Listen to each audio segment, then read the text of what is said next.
কি রে সজীব, হঠাৎ করে ফোন দিয়ে আমাদের আসতে বললি? আর তুই এখানে মন মরা হয়ে বসে বসে কাঁদতেছিস কেন? কি হয়েছে তোর? হ্যাঁ তাই তো, যে ছেলে সবসময় সবাইকে হাসায় আজকে তার চোখে পানি। কি হয়েছে বলতো আমাদের?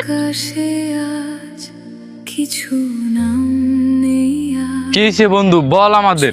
কান্না করতেছো কেন? থাকা ঘরে শুধু বন্ধু, তোমারই ভাব। ভাবতেছি কি জানো, জানালার আমার যে গাড়িটা না, গাড়িটা আমি বিক্রি করে দেবো।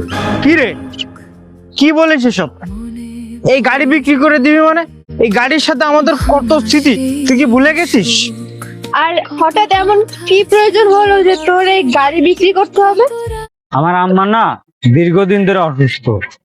আমার আম্মার অপারেশনের জন্য 4 লক্ষ টাকা লাগবে, দিবি তোরা?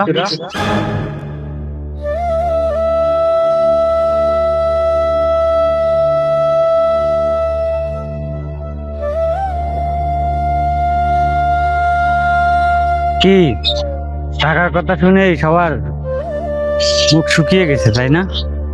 বন্ধু, তুই এত বছর আমাদের সাথে মিশে এই চিনলি আমাদের। আসলে তোর টাকার কথা শুনে আমাদের মুখ এরকম হয়নি, আমাদের চেহারাটা এরকম হয়েছে। তোর মাঝে অসুস্থ, এটা একটা বারও আমাদের বলিস না।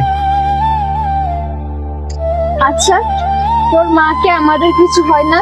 তুই কি আমাদের পর? আন্টি কি আমাদের পর? তুই বলতো, তাহলে তুই কেন এতদিন আমাদেরকে এই কথাটা বলিসনি? আর শোন বন্ধু, টাকা নিয়ে কোনো টেনশন করিস না। আমার ব্যাংকে 1 লাখ টাকা আছে, আমি বিকেলে যে তুলে দিবানি। তাছাড়া এই ফোনটা ধর, এটা বিক্রি করলে অনেক টাকা হবে। বন্ধু, এই 1 লাখ টাকা আছে, এই 1 লাখ টাকা নে, তোর মায়ের চিকিৎসার জন্য কাজে লাগবে। এই যে বন্ধু, এই ফোনটা বিক্রি করে যে টাকা হয় এটা দিয়ে আর্থিক চিকিৎসা করিস।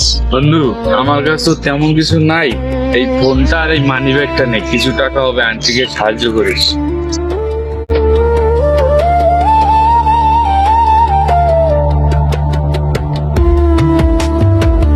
আসলে তোরা তো আমার বন্ধু না, তোরা আমার ভাই।